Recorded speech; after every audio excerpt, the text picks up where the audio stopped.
Today I'm in East Tokyo in Asakusa, pretending to be a tourist. The area is famous for Sensoji Temple complex. The entrance is marked by the giant Kaminarimon, or Thunder Gate, next to Nakamisedori, a shopping street of souvenirs and snacks. It's a downtown old-school district that now caters heavily to tourists. East of these shopping arcades lies Sumida River, flanked by Tokyo Skytree and the Asahi Building Golden Flame, also known as the Golden Turd. Coincidentally, is located next to an advertisement for the 2020 Tokyo Olympics that, also turned into poo. This pigeon seems to agree.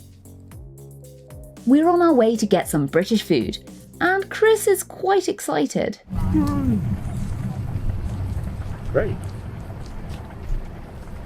This is Suke6 Diner, and we've come not for brunch, nor for dinner, but breakfast.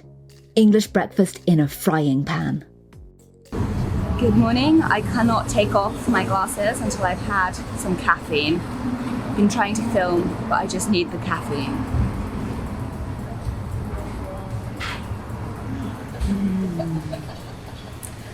And welcome to Feed Seeds. I'm awake. Yes!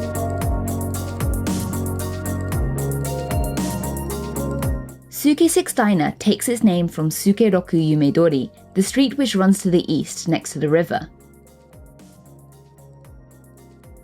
Formerly, the interior was a shoe workshop. Taking inspiration from Brooklyn diners, they've turned it into a hip cafe with even a comfy space to relax on the second floor. I asked the manager, Kasumi Akutsu, what the concept was behind the store. うちは5年前にオープンして、パン、ベーカリーと、ヘルツやダイナーで、8時から営業してるんですけど、やっぱ自家製のパンとやっぱ自家製のベーコンだったり、素材にこだわって新鮮なお野菜を毎回オーナーが運んでくるんですけど、なるべく手作りでっていうのを。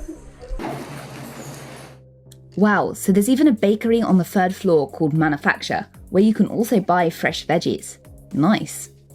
But I'm English, and I was there for my English breakfast. Pretty excited because I've had my caffeine and oh my god, is that an English breakfast in a pan? So I'm being British, this is very, very exciting. However, I'm joined here by Chris. He's very excited as well because, two Brits and breakfast, don't ask questions. Although we did have a couple of questions. I like the homemade baked beans. I think that's a nice touch. Rather than just using like Heinz or something imported, I actually think that's a nice touch. But in the UK, this slice of bacon Let's have a look. would be the corner of one slice of bacon. Okay. Not quite a sausage, but it's also shaped like a burger, which is, probably my second favourite thing, so let's give it a try.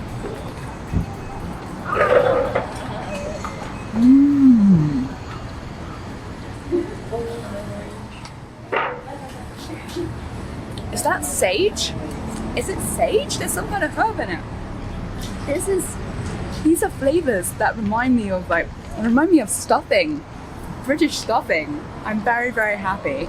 And I think this is going to go perfectly with the tomato and mushroom and spinach because the meat's, it's got some texture, a little bit of oiliness to it, not too much.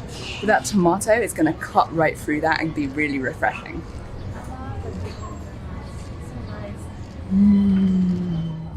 Spinach, not the most traditional of British breakfasts, but how often do you eat a English breakfast and then you sort of feel a little bit greasy and disgusting afterwards? You're sort of like, could have done with some more veg. So we've got it really healthy here. Tomato, spinach, mushrooms, but is the test going to be the baked beans?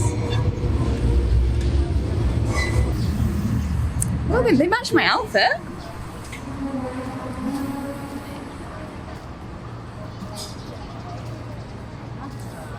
They're actually super delicious. If you think of Heinz baked beans, you're going to be like, those aren't beans. But the pure tomato sauce flavour that they clearly made is just so good. Oh my gosh, what shall I eat it with next? Giving in to my deep, dark desires, I only had eyes for one thing. This egg, which had a date with this toast. Oh my gosh. Oh. That's good. Isn't that beautiful? Yeah. Yeah, it's perfect. That's perfect. It's my boyfriend. It's my boyfriend. Oh yes. There is nothing better than a good yolk. Resuming normal service, I've got to construct the perfect mouthful because everybody eats their English breakfast in a different way. Like different order. And my dad used to do this thing where he'd put the egg on toast and cut around the yolk and eat that last in one giant mouthful because his mouth's pretty big. Actually, your mouth is pretty big too, Phoebes. So I've just finished my breakfast, which is why I'm smiling and I've suddenly got so much more energy. And I was going to ask Chris his final thoughts, but he's still plugging away there. Still working on it. I like this kind of healthier version, especially for the Japanese summer. I think this is perfect. I don't particularly want a massive fry up in this heat and humidity. While Chris was talking about his diminished appetite, I was eyeing up all the pastries and baked goods. I chose the Danish of the day, blueberry, and they decorated my plate, or board, with a beautiful kaminarimon. Oh goodness.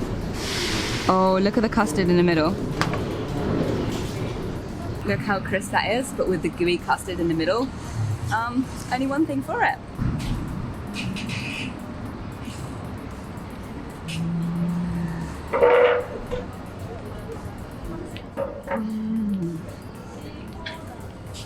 It's got that custard donut flavour, but the pastry's kind of just crisp enough to support it, and the blueberries give it that freshness that cuts through the sugariness. It's just a really, really good combination. Looking forward to trying a pan au chocolat.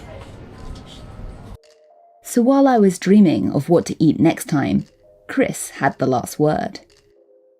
I was just thinking, I wish I had one of these really close to where I live, like right down the road, like a 1 minute walk away, because I would be in here every single morning. Empty plate. Yeah. Fork in. Yeah.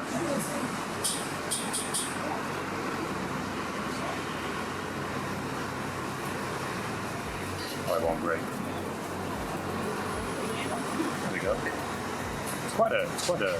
This is the most, Yeah. it's like a half-baked orgasm.